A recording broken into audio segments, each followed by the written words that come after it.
거룩하신 아버지 하나님 감사드립니다. 하나님, 우리가 더욱더 주님 앞에 거룩한 자로 살아가길 원합니다. 우리 성도님들이 더욱더 말씀 가운데서, 그 장소 가운데서, 그 환경 가운데서 거룩을 찾아가는 자들이 되도록 인도하여 주시옵고, 구분된 자로서, 구별된 자로서 이 땅 가운데서 하나님의 말씀을 실천하며 살아가는 자가 되도록 인도하여 주시옵소서. 아버지 하나님의 말씀을 선포하고자 합니다. 말하는 자나 듣는 자나 모두 다 성령에 감동되어 하나님의 말씀을 바라보는 자들이 되도록 인도하여 주시옵고, 우리가 말씀을 붙들고 살아가는 자가 되도록 인도하여 주시옵소서. 감사드립니다. 예수님의 이름으로 기도드렸습니다. 아멘. 반갑습니다. 우리가 오늘 함께 나눌 말씀은 이 거룩을 찾아야인데, 거룩에 찾는 여러 가지 중에서도 오늘은 장소를 한번 찾아봤으면 좋겠습니다. 장소. 우리가 어릴 때부터 교육받는 것 중에 하나가 무엇이냐면 정신이 중요하다. 사람은 정신이 중요하다. 그래서 어릴 때부터 속담 중에 그런 속담 있지 않습니까? 호랑이에게 물려만 가도 정신만 차리면 살 수 있다. 그런데 요즘은 좀 이걸 패러디했습니다. 바꿉니다. 호랑이한테 물려갈 때 정신 차리고 있으면 너무 아프다. 너무 아프다. 이 정신을 우리가 굉장히 어릴 때부터 강조를 하는데, 여러분은 어떻게 생각하십니까? 우리 여러분들 모두 다 사실은 여러분 정신이 중요합니까? 육체가 중요합니까? 물어보면 여러분은 100% 다 정신이 중요하다고 말합니다. 왜냐하면 우리는 어릴 때부터 그렇게 교육을 받았습니다. 그게 정답입니다. 그런데 여러분, 정신과 육체를 나눈다는 게 과연 맞을까요? 어느 날 문득 그런 질문이 들었습니다. 정신과 육체를 나눈다는 게 가능할까? 그것을 분리해서 생각하는 게 가능할까? 특히 우리 그리스도인들은 더욱더 천국을 사모하기 때문에 이것을 완전히 이 몸과 영혼, 정신을 이 세 가지로 분리해서 이 살아가는 데 굉장히 익숙합니다. 그래서 그것을 하나의 구분된 것으로 여기는데, 과연 이 땅을 살아갈 때 이것을 분리하면서 이야기하는 것이 가능할까라는 생각을 해봅니다. 그리고 의심도 들어요. 과연 정신과 육체? 그 중에 무조건 정신이 중요한 것일까? 우리 그리스도인들이 그러지 않습니까? 천국에 가니까 이거는 벗어버릴 몸이야. 중요하지 않아. 육체는 썩어져 버릴 것이야 라고 말합니다. 그런데 생각을 해보면 천국은 그렇게 죽은 후에 가는 것입니다. 그런데 여러분 그걸 아십니까? 천국은 이 땅에서 육신을 입고 살아갈 때의 결과입니다. 결과입니다. 제가 육신이 더 중요하다라고 얘기하는 게 아닙니다. 육신과 정신, 영혼 전부 다 너무 중요한 거예요. 왜 선택하려고 하십니까? 왜 선택하려고 하십니까? 그 중에서 우리가 너무 정신을 강조한 나머지 사람들은 자기의 죄를 변명을 하기 시작합니다. 어떤 분들은 그렇게, 지도자들은 그렇게 얘기합니다. 내가 뭐 죄를 짓거나 타락을 했어도 괜찮아. 내 정신은 살아있으니까. 내 정신은 회개했으니까. 내가 육신으로 지은 죄들 그게 뭐가 중요해라고 말하는 분들 있습니다. 잘못된 거죠. 잘못되지 않았습니까? 여러분, 아이가 지금 밖에서 물놀이 한다고 생각을 해보세요. 첨벙첨벙. 엄마 괜찮아요. 내 몸은 지저분해지고 내가 엉망해지지만 내 정신은 살아있기 때문에 어머니 전혀 걱정하실 필요가 없습니다. 여러분 그걸 용납하시겠습니까? 절대 그렇지 않다는 거죠. 우리 육신도 매우 중요합니다. 매우 중요합니다. 우리 정신도 매우 중요하고 우리의 영혼은 말할 필요 없이 그리스도인들에게 가장 중요한 것입니다. 그런데 우리는 그것을 이해하기 편하게 분리되어서 교육을 받다가 이걸 완전히 분리시켜 버렸어요. 그러다 보니까 갖고 오는 피해가 너무나 많은 거예요. 왜냐? 육신도 너무나 소중한 것인데, 정신도 너무나 소중한 것인데, 영혼도 너무나 소중한 것인데, 하나를 강조하다 보면은 우리는 바보스럽게 하나를 놓쳐버릴 때가 너무나 많이 있다라는 거예요. 그렇기 때문에 저는 오늘 여러분들에게 우리가 거룩을 찾아갈 때 오늘 한번 육신의 거룩을 한번 생각해 보길 원합니다. 내 육신은 정말 거룩하게 잘 지켜지고 있는가? 육신은 환경에 너무나 약합니다. 우리의 육신은 너무나 환경에 취약합니다. 미국의 시인 중에 실비아 플리스라는 사람이 있어요. 이 시를 써서 되게 유명한 시인인데, 이 시인이 굉장히 우울한 시인이에요. 우울한 시인입니다. 그녀는 이 미국에서 태어나서 미국에서 자라다가 이 영국으로 이사를 갔는데, 런던으로 이사를 갔는데, 이 런던이 그때 굉장히 추워졌어요. 그러니까 원래 런던이 비도 많이 오는 도시인데 영하 16도, 20도로 가니까 이 여인이 급 우울증에 빠져버린 것입니다. 우울증에 빠져서 이 여인이 자살을 하게 됩니다. 그런데 자살을 택한 방법이 일산화탄소 중독이에요. 일산화탄소 중독이라는 게 무엇이냐면 도시가스를 열어놓은 것입니다. 근데 지금 이 도시가스는 우리가 말하는 도시가스랑 달라요.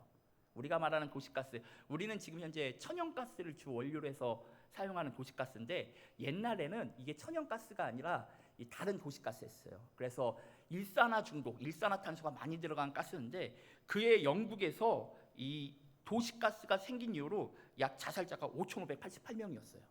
어떻게 자살했냐면 이 영국은 이 오븐이 있지 않습니까? 오븐을 켜놓고 가스만 켜놓고 불은 안 들어놓고 가스만 켜놓고 거기 머리를 굽고 자살하는 자가 5,588명이었어요. 한 해 자살한 사람이 5,580명, 제가 정정해 5,588명이었다면 그 중에 2,469명, 44.2%가 이 도시가스로 자살을 한 거예요. 영국 정부가 너무나 자살하는 사람이 많아지니까 우린 이제 도시가스를 폐쇄하자, 서서히 바꾸자. 그래서 바꾼 게 천연가스거든요. 그래서 10년간 이 천연가스로 영국이 완전히 다 바뀌었습니다. 그러면 한번 고민이 들지 않습니까?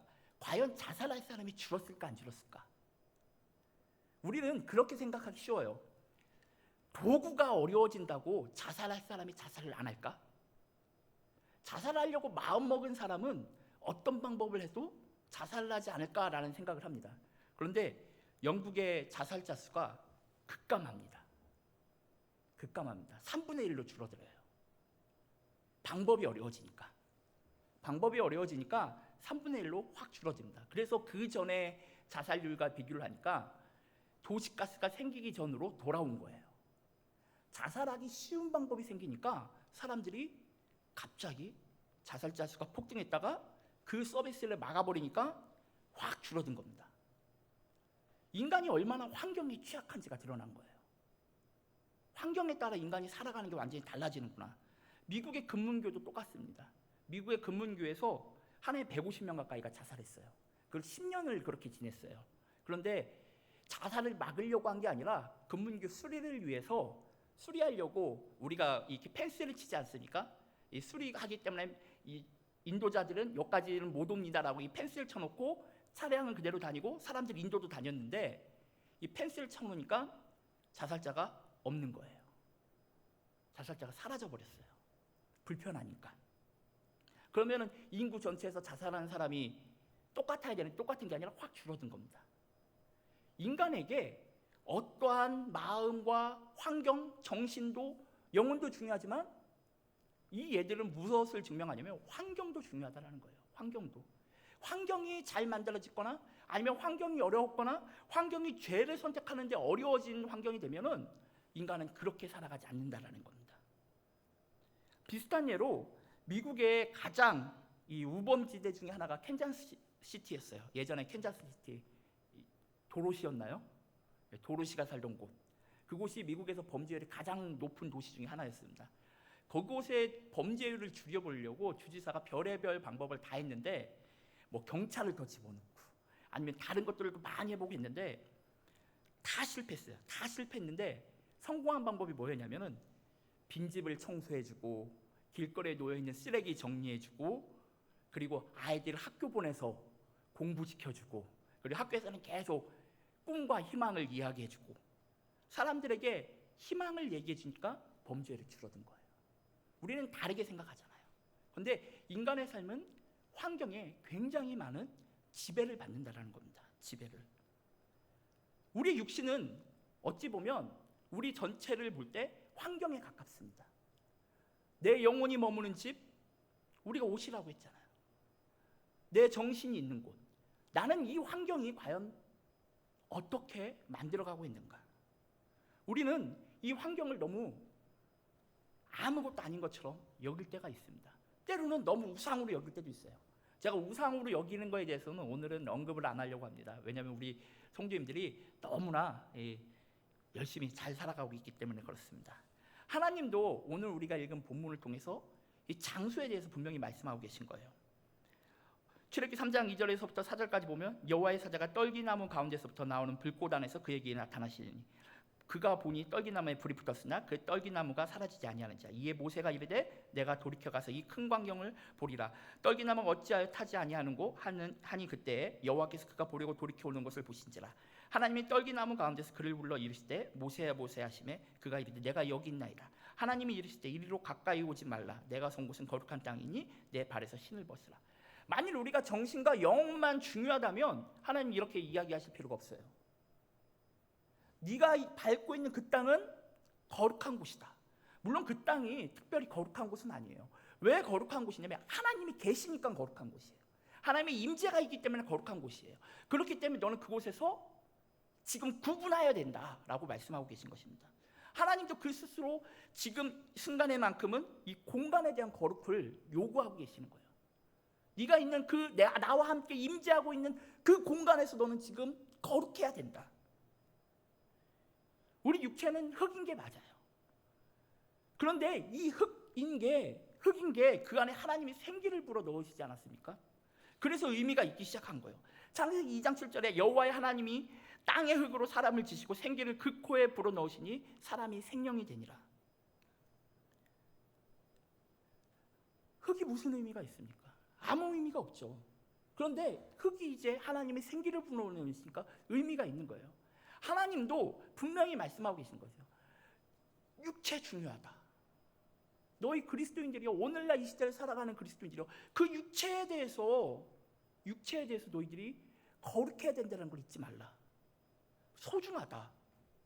의미 없는 덩어리가 아니에요. 왜냐하면 우리가 요즘 너무 극단의 세계에 살아요.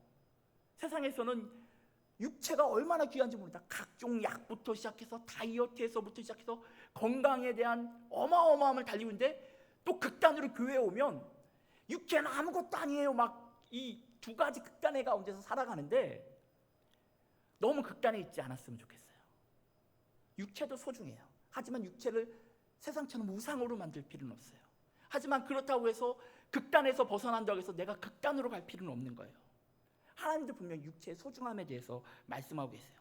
그리고 그 육체를 관리할 것에 대해서 하나님께서 말씀하고 계세요. 에베소 5장 18절에 이렇게 말씀하십니다. 술 취하지 말라. 이는 방탕한 것이 오직 성령으로 충만함을 받으라.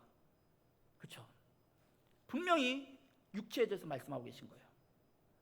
술 취하지 말라. 이는 방탕한 것이니. 육체가 술 취하죠. 술 먹으시는 분들이 많은 분들이 그렇게 변명하시잖아요. 괜찮아요. 정신이 살아있어요. 정신이 살아있다라고 그렇게 변명하지 않습니까? 아니에요. 육체도 건강해야 되는 거예요. 그뿐만 아니죠. 우리 가운데 얼마나 우리 육체를 잘못 만드는 잘못된 습관들이 많이 있습니까? 우리 몸은 하나님이 거하시는 성전이에요. 고린도전서 6장 19절에 너희 몸은 너희가 하나님께로부터 받은 바 너희 가운데 계신 성령의 전인 줄 알지 못하냐. 너희는 너희 자신이 것이 아니라. 성전이죠. 전이에요. 하나님이 거하신 성령이 함께 계시잖아요. 얼마나 소중한 건지 몰라요. 얼마나 소중한 건지 몰라요. 그래서 철저하게 거룩하게 관리돼야 되는 거예요. 거룩하게. 이게 한때 교계에서 잘못 선포되어서 거룩하게 관리돼야 되는데 웰빙으로 관리하려고 하셨죠. 웰빙이 아닌 거예요. 거룩하게 관리해야 되는 거예요. 거룩하게. 요즘은 사회 전반적으로도 금주 금연을 권하고 있긴 하지만 단순하게 이게 금주 금연에 대한 말을 하는 것이 아니라 정말로 나는 거룩함을 가지고 내 육체를 관리하고 있는가? 그렇다면 나는 어떤 기준으로서 이것을 관리해야 되는가? 내 몸을 어떤 기준으로서 거룩하게 만들어야 되는가? 여러분은 어떤 기준으로서 여러분의 몸을 거룩하게 만드십니까? 저는 누가복음 11장에서 그 원리를 찾고 있습니다. 누가복음 11장 11절에서 13절을 보면 너희 중에 아버지 된 자로서 누가 아들이 생선을 달라는데 생선 대신 뱀을 주며 알을 달라는데 전갈을 주겠느냐.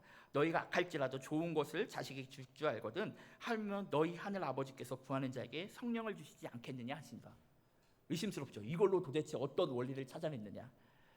내 육체의 관리를 저는 제 기준으로 만들지 않습니다. 내 기준으로 만들지 않고 내 기준을 과연 난 아들에게 말할 수 있는가, 내 자식, 내 딸들에게 말할 수 있는가. 금주 금연으로 이야기를 하면 나는 내 아들, 딸에게 술 취해도 돼, 담배 펴도 돼 라고 얘기하실 수 있으세요? 아마 하시는 분들도 그건 싫으실 거요. 그럼 그게 기준이 돼야 되는 거예요. 너 아플 정도로 뭐 해도 돼, 네 몸을 학대해도 돼 라고 얘기할 수 있다면 아마 그런 부모는 세상에 없을 거예요. 그 기준을 자신에게 세우세요. 자신에게. 내가 내 자식에게 말할 수 있는 기준을 나 자신에게 투영하십시오. 그리고 부모님을 생각해 보세요. 과연 우리 아버지는 나에게 그런 걸 요구하실까? 저희 아버지도 한때는 이 꼴초였고 이 술독에 사셨던 분이에요. 근데 한 번도 저한테 그런 얘기 한 적 없어요. 심지어 안 된다고. 넌 절대 안 된다. 절대 안 된다. 그게 아버지의 마음이지 않습니까? 저희 아버지를 존경해요. 왜냐하면 뇌출혈로 세 번 쓰러지시고 60이 되시니까 본인이 건강 생각하셨는지 금주기면을 하시더라고요. 다이어트도 110kg가 넘던 분이 지금은 50kg밖에 안 나가세요. 50kg, 60kg 살을 빼셔서 하루에 한 끼 드세요. 그러면서 지금 늘 절 핍박하십니다. 너 살쪘다. 빼야 된다. 어떻게 빼요, 아버지? 하루에 한 끼만 먹으면 빠진다. 요요 오지 않아요. 계속 굶으면 요요는 안 온다. 한 번도 술 먹어라, 담배 펴라라고는 안 하셨던 분이 지금은 절 핍박하세요. 평생 본인이 핍박을 당하실 걸 지금 아들에게 하시는 겁니다. 너 살 빼라. 그러다 아프다. 그러다 쓰러진다. 하루에 한 끼만 먹어라. 세상. 근데 그걸 여러분 기준으로 삼으세요. 난 내 자식한테 뭐라고 할까? 하나님 아버지가 사랑하는 자녀에게 나쁜 걸 주겠느냐? 그게 우리 삶의 원리가 돼야 되는 거예요. 나는 내 자식에게 그렇게 하려고 할까? 그렇다면 나는 그렇게 살아도 되는 것인가? 우리 하나님 아버지잖아요. 하나님 아버지. 그러니까 그거를 지키는 게 사실은 효예요. 그렇죠? 효자가 다른 게 효자가 아니에요. 우리 아버지가 나에게 시키는 거 순종하고 나에게 하지 말라고 하는 거 안 하는 거. 내가 내 자녀에게 그리스도인으로서 안 했으면 바라는 걸 내 자녀가 안 하고 순종하고 따르는 거. 그게 효잖아요. 그리고 우리가 하나님께 효를 한다는 게, 순종을 한다는 게 그런 것이지 않겠습니까? 우리 육체는 거룩해져야 돼요. 왜냐? 우리의 몸이 하나님의 성전이기 때문에 그렇습니다. 하나님의 성전이기 때문에 그래요. 우리 하나님이 거하시는 곳을 철저하게 거룩하게 지켜야 합니다. 웰빙이 아니에요. 잘 먹고 잘 살고 그게 아니에요. 정말 거룩하게 내가 관리하고 있는가. 그렇기 때문에 우리 환경을 철저하게 거룩하게 관리해야 되는 것입니다. 맹모 삼천지교라는 말이 있지 않습니까? 여러분 너무나 잘 아시죠? 맹모 삼천지교. 우리 아이들은 잘 몰라요. 이 맹자의 엄마가 자식을 위해서 3번 이사하는 거예요. 자기가 이사간 곳이 무덤 옆가니까 자기 아이가 계속 이 곡소리, 장례식이 자기 삶의 하나의 놀이 문화가 됐고, 그게 이상해서 시장가로 갔더니 자녀가 맨날 시장놀이하고, 그래서 마지막에 옮긴 게 학교 옆이었죠. 그랬더니 이제 공부를 하더라. 그렇게 해서 3번 이사간 이야기를 맹모 삼천지교라고 하는데, 이것이 우리가 환경을 이야기하는 가장 대표적인 거 아닙니까? 우리는 죄인이에요. 우리가 죄를 깨닫고 거듭났다면 우리는 이제 그 환경에서 벗어나야 됩니다. 도망쳐야 돼요. 저는 환경을 이길 수 있다라고 말하지 않아요. 환경을 이길 수 있는 자는 거의 없습니다. 존재하지 않아요. 우리는 그 환경에서 도망쳐야 되는 거예요. 죄의 구렁티 속에서 벗어나야 되는 것입니다. 예수님이 제자들을 부르세요. 어부들, 베드로, 이런 자들을 부르셨을 때 나를 따르라고 하는 거예요. 이 성경의 두 본문을 제가 극명하게 대비하길 원하는데, 예수님을 따르는 자들과 따르지 않는 자. 이 따르는 자의 대표적인 예로 마가복음 1장 16절에서 20절을 보면, 갈릴리 해변으로 지나가다가 시몬과 그 형제 안드레가 바다에 금을 던지는 것을 보시니 그들은 어부라. 예수께서 이르시되 나를 따라오라. 내가 너희로 사람을 낚는 어부가 되게 하리라 하시니 곧 그물을 버려두고 따르니라. 조금 더 가시다가 세베대의 아들 야고보와 그 형제 요한을 보시니 그들도 배에 있어 그물을 깁는데 곧 부르시니 그 아버지 세베대의 큰꾼들과 함께 배에 버려두고 예수를 따라가니라. 따라가니라. 전 이거 도망쳤다라고 생각을 해요. 왜냐? 내가 평생 자라고 태어난 환경에서 예수님이 부르셨을 때 도저히 그 자리에서는 내 삶이 지속될 수가 없는 거예요. 변화된 자로서 기꺼이 예수님을 따라서 모든 걸 놓고 간 겁니다. 그런데 그렇지 않은 자도 있어요.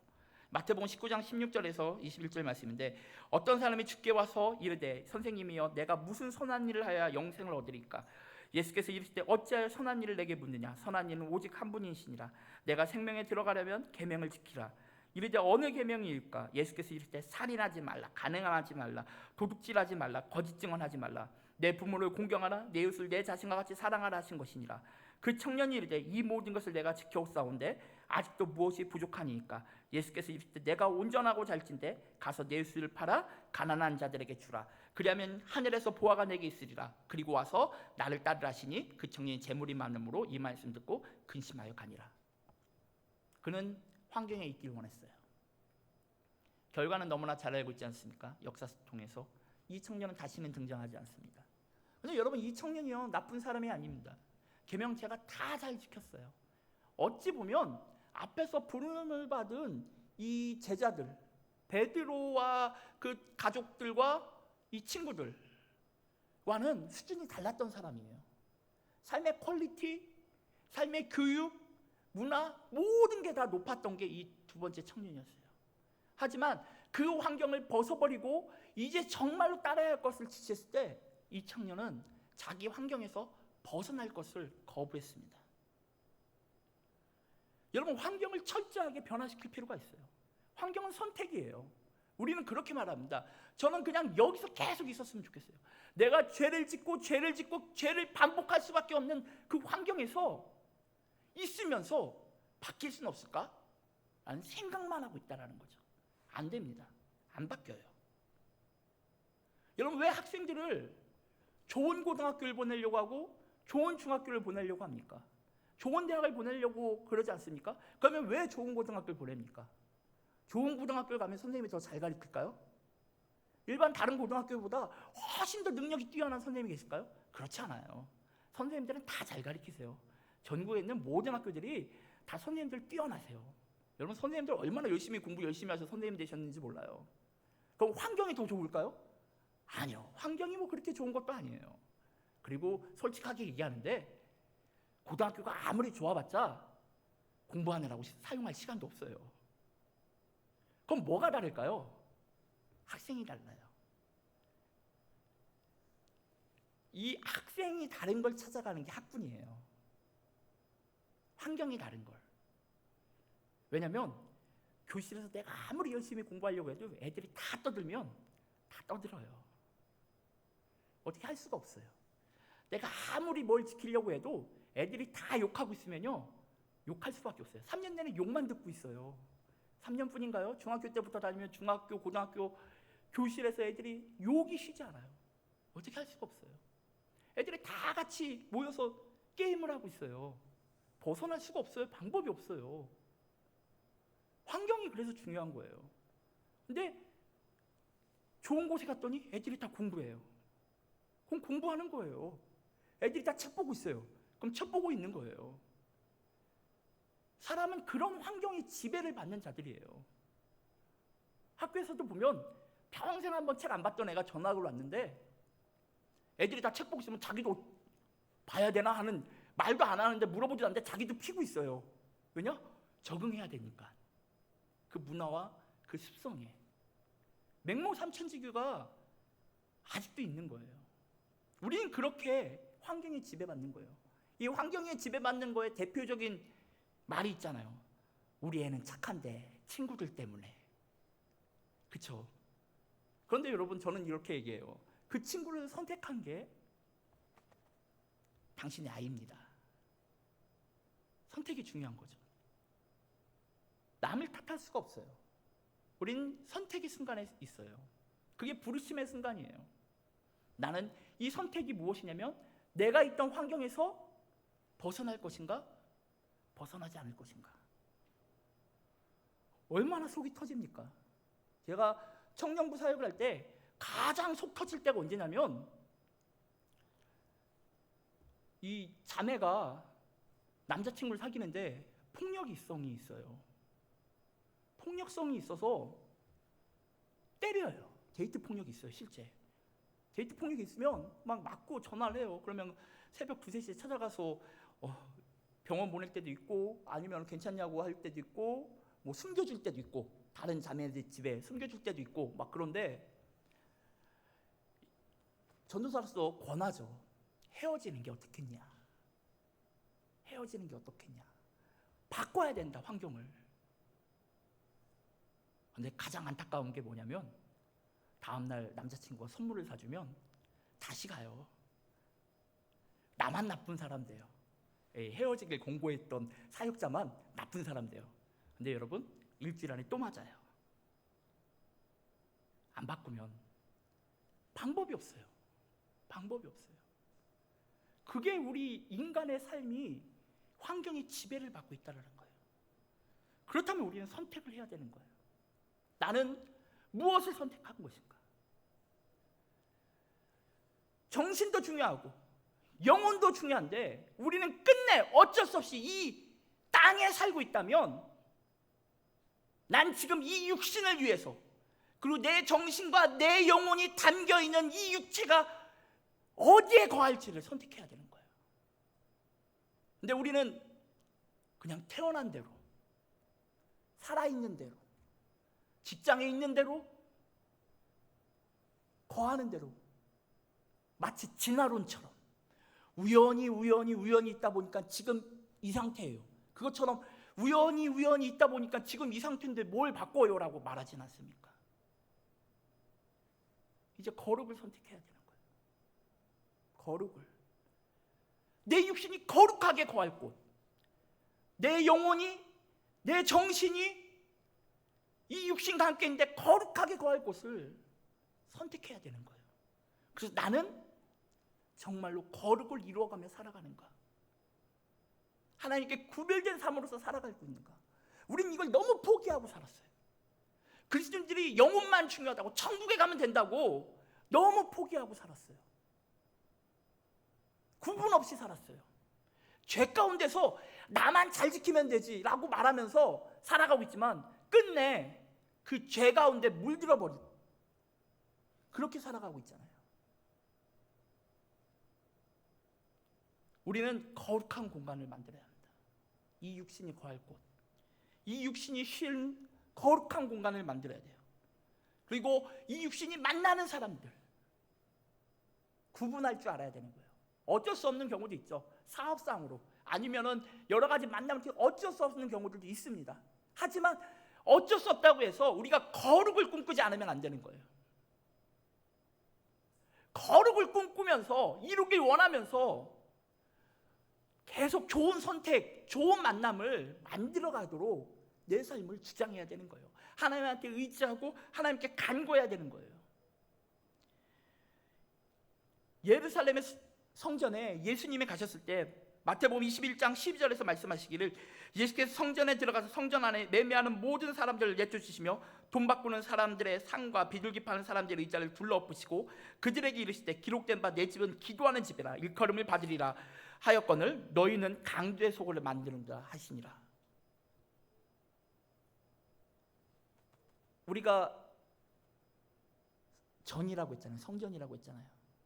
성전이라고 했잖아요. 물론 여기서는 장소의 개념이 있지만 이 고백이 늘 우리한테 뼈닿게 와 있지 않습니까?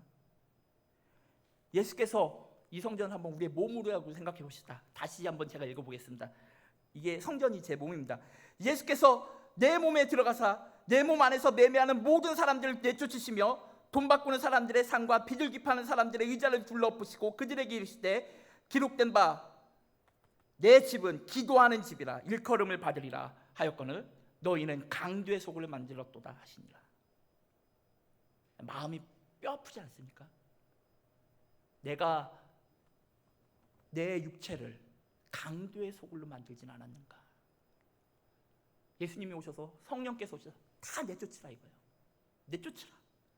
네 몸을 강도의 소굴로 만드는 것이 있다면 다 내쫓으라. 예수님은 오늘 성전의 거룩함을, 이 공간의 거룩함을 강조하듯이 동일하게 우리에게도 하나님이 거하시는, 성령이 거하시는 이 육체의 강건함을, 거룩함을 말씀하고 계신 거예요.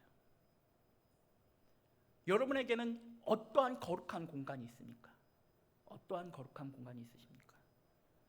여러분에게 구분된 공간이 있으십니까? 좀 더 하나님을 만날 수 있는 공간. 저에게 가장 거룩한 공간은 교회예요. 교회.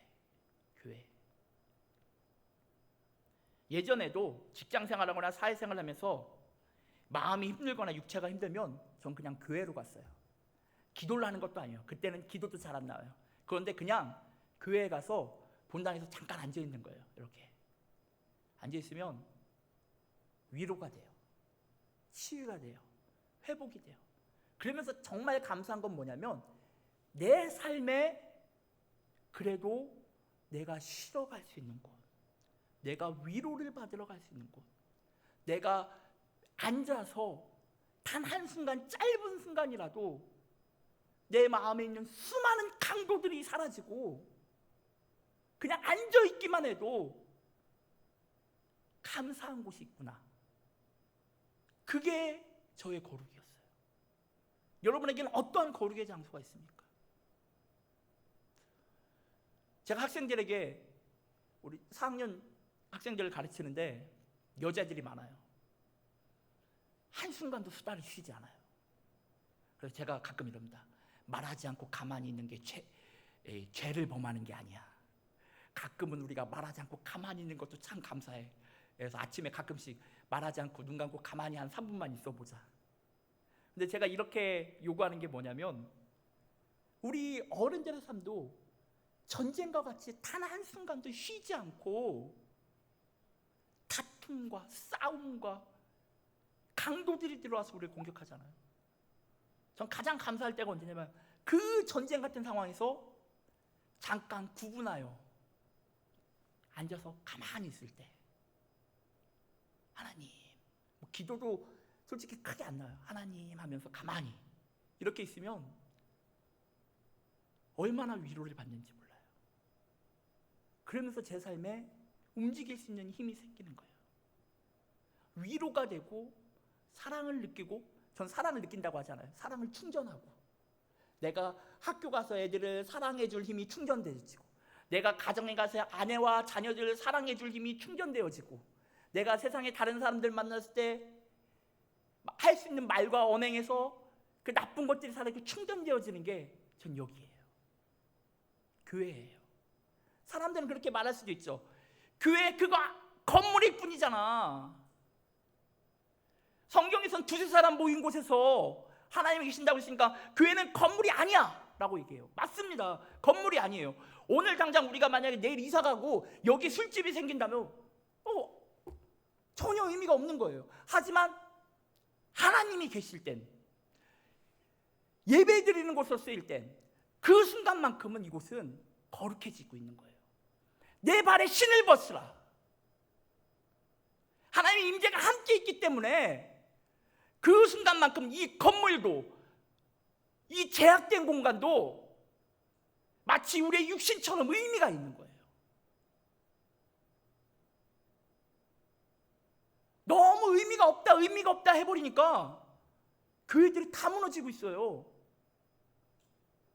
야, 사람들이 예배 드리는 거 그게 무슨 의미가 있어? 그냥 인터넷으로 하면 되지. 건물이 뭐가 중요해? 그러면서 무너지고 있어요. 하나님이 원하시는 게 그런 뜻이 아니잖아요. 그런 의미가 아니잖아요. 그런데 우리는 그렇게 변명을 해가면서 우리의 육체를 그동안 파괴했다면 이제는 교회를 아예 파괴해버리는 거예요. 의미 있어요. 육체가 의미가 있었잖아요. 교회의 의미가 있어요. 하나님을 예배하는 그 순간에는 분명히 하나님께서도 내 발에 신을 벗으라고 말씀하셨고, 예수님께서도 그 성전에서 독사 같은 자식들이라고 말씀하시면서 강도들을 몰아치면서 그것을 거룩하기를 명령하고 계시는 거예요. 근데 그것이 우리에게 복이라는 거예요.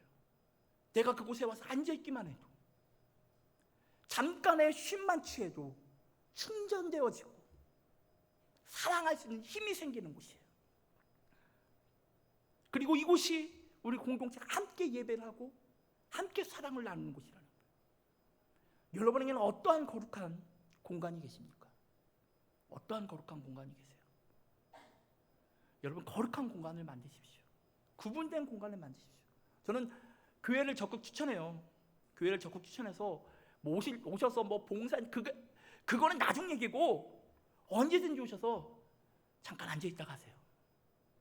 삶이 전쟁 같아서 너무 힘들 땐, 아니면 집에 가는데 오늘은 도저히 집에 가서 아내랑 자식한테 좋은 말 안 나올 것 같은 순간에는 교회 와서 앉아있다 가세요.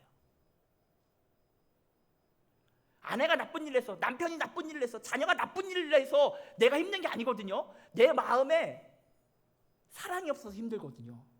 그럴 때 오셔서요, 앉아있다 가세요. 충전하고 가세요. 아니, 직장생활 하는데 중간에 죽을 것 같을 때 있잖아요. 도저히 못 버틸 것 같을 때 앉아있다 가세요. 앉아있다 가세요. 자, 학생들한테도 중고등학교쯤 되면 죽을 거 아니야? 그러면 앉아있다 와라. 앉아있다 와라. 앉아있다 와라. 그래서 회복하고 와야죠. 구분된 공간. 여러분, 전쟁 같은 곳에서, 죄악이 같은 곳에서 거기서 계속 있으면요, 못 빠져나와요. 못 빠져나와요. 싸우는 곳에서 막 싸우면 의견이 하나가 될 것 같습니까? 아니요. 끝을 보죠. 벗어나세요. 벗어나세요. 여러분, 우리에게 거룩한 공간이 있다는 건 말로 할 수 없는 복이에요. 말로 할 수 없는 감사예요. 우리에겐 쉼이 있어야 합니다. 우리가 거룩하게 거할 쉼이 있는 곳, 편안하게 거할 수 있는 쉼이 있는 곳, 저는 우리 교회를 추천해요. 언제나 열려있거든요. 언제나 열려있거든요. 비밀번호 어렵지 않아요. 비밀번호 여러분 중에 3가지 중에 하나일 거야 라고 생각하고 열시면 열려요. 그렇게 쉬고 가세요. 그렇게 편안히 앉아있다 가세요. 그렇게 하나님을 경험하고 가세요. 여러분 삶 가운데 구분된 곳을 만들고 가세요. 그래서 복을 받으세요. 그래서 하나님의 사랑을 느끼세요. 하나님의 놀라운 은혜를 경험하세요. 우리는 너무나 그동안 극단으로 갔어요. 공동체를 강요하다 보니까 공간의 교회를 너무나 간과했고, 영혼과 정신을 강조하다 보니까 너무 육체를 간과했어요. 근데 여러분, 이건 뗄 수 없는 상황이에요. 하나예요, 하나. 함께 가야 되는 거예요. 함께 가야 되는 거예요. 이사 갈 때가 있죠. 하지만 그 전까지는 언제나 우리가 함께 복을 누리며 살아가야 되는 것입니다. 저는 우리 동탄지구촌교회 성도 여러분들이, 여기 계신 여러분들이 그것을 깨닫고 언제나 평안과 쉼에 거하길 원합니다. 거룩의 공간을 만드세요. 교회가 아니어도 돼요. 여러분 삶 가운데 어디가 거룩의 공간입니까? 그곳이 거룩함이 파괴되면 언제든지 교회로 오십시오. 언제든지 앉으러 오세요. 언제든지 쉼을 취하러 오세요. 하나님이 만나주세요. 예수님이 쉼을 주세요. 위로를 받으세요. 사랑을 받으세요. 그래서 여러분의 삶이 언제나 사랑으로 충만한 자들이 되길 원해요. 가족에게 사랑을 베푸는데 부족함이 없고, 직장에서 사랑을 베푸는데 부족함이 없고, 사회에서 사랑을 베푸는데 부족함이 없는 여러분들이 되십시오. 기도하겠습니다.